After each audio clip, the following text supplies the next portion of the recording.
इताअत कितनी दो तरह की होती है। इताअत यानी किसी की बात को अमल करना, मानना, ये इताअत कहलाती है। अगर कोई कहे तो इसको क्या अमल में अपने लाना, उसकी बात को एक्सेप्ट करना, ये क्या कहलाती है, ये इताअत कहलाती है। और इताअत दो तरह की होती है। हुजूर अलैहिस्सलाम की इताअत है फर्ज ऐन है, फर्ज ऐन है हुजूर अलैहिस्सलाम की इताअत। इताअत दो तरह की होती है। पहली इताअत यह है कि जो हुजूर अलैहिस्सलाम अल्लाह की तरफ से लाया, जो हुजूर अलैहिस्सलाम अल्लाह अज़्ज़वजल की तरफ से लाए, उसको सच्चे दिल से मानना। क्या है? सच्चे दिल से मानना, ये भी इताअत कहलाती है। अगर कोई नहीं मानेगा तो काफिर हो जाएगा। जैसे हुजूर अलैहिस्सलाम अल्लाह अज़्ज़वजल की तरफ से क्या लाए? कुरान लाए। अगर वो कुरान को नहीं मानता तो क्या हो जाएगा? काफिर हो जाएगा। दूसरी इताअत कौन सी है?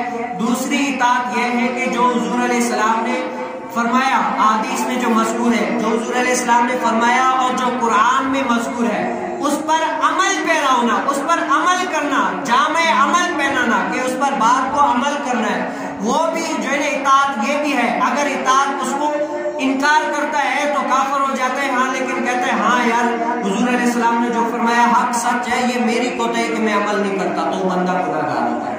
तो ये क्या, ये इताअत करना ये भी है। अगर हम देखें कि हम अपने ऊपर देख लें कि हम इताअत करते हैं या नहीं करते।